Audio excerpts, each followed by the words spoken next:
Bonjour à tous et bienvenue dans votre émission Pourquoi Padré? Aujourd'hui, Claire nous a envoyé une question. Elle demande qu'est-ce que le jeûne eucharistique?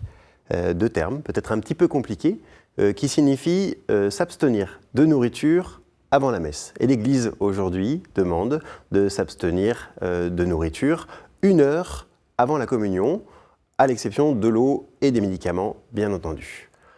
Pourquoi donc c'est une règle qui autrefois était même un peu plus importante puisque l'Église demandait à ce qu'on s'abstienne entièrement de nourriture avant la messe depuis le lever jusqu'à l'Eucharistie. Ça faisait que mes tantes tombaient régulièrement dans les pommes lorsqu'elles étaient petites parce qu'elles elles étaient en hypoglycémie. Quel est le rapport entre la foi et cette règle qui peut paraître effectivement assez extérieure? Tout simplement, Claire, il se trouve que se préparer à l'Eucharistie peut se faire de plusieurs manières et que nous avons besoin d'être disponibles. Mais la disponibilité du cœur passe parfois aussi par les disponibilités du corps. Nous sommes une religion de l'incarnation, le Christ s'est fait homme et nous savons que nous ne pouvons pas faire sans ce que nous sommes en entier. Et donc notre corps dit quelque chose de ce que nous vivons aussi intérieurement.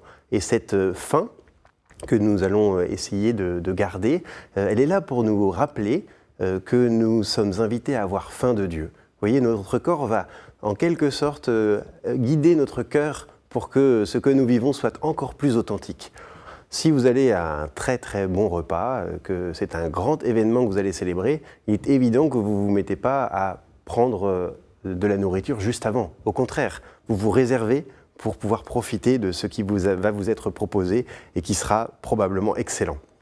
L'Eucharistie, il n'y a rien de plus excellent, il n'y a rien de meilleur, c'est le plus beau cadeau que le Seigneur peut nous faire. Alors nous, notre manière de nous préparer physiquement et intérieurement, ça va être de vivre ce temps de jeûne d'au moins 1 heure. Attention, cependant, à ce que la préparation ne soit pas contre-productive. Ça peut arriver parfois, notamment en sport, si on s'entraîne trop avant une compétition, on peut arriver fatigué à la compétition et ça fait un contre-effet. Pour le jeûne, s'il est trop important, eh bien, ça fait la même chose. On passe son temps à penser à son ventre au lieu de penser à Dieu. Et c'est vraiment pas le but. Donc cette préparation, elle est là pour être au service de ce que nous allons vivre, de ce que nous allons recevoir. Elle est là pour faire un creux dans notre cœur. Elle est là pour qu'en ayant un peu faim physiquement, un peu faim de nourriture, nous ayons en sortant de l'Eucharistie une immense soif d'annoncer l'Évangile. Voilà la raison, parce que évidemment la grâce et la nature avancent ensemble et que notre corps peut nous aider. Il nous aide d'ailleurs dans toute la liturgie à exprimer ce que notre cœur doit vivre. Merci Claire pour cette belle question.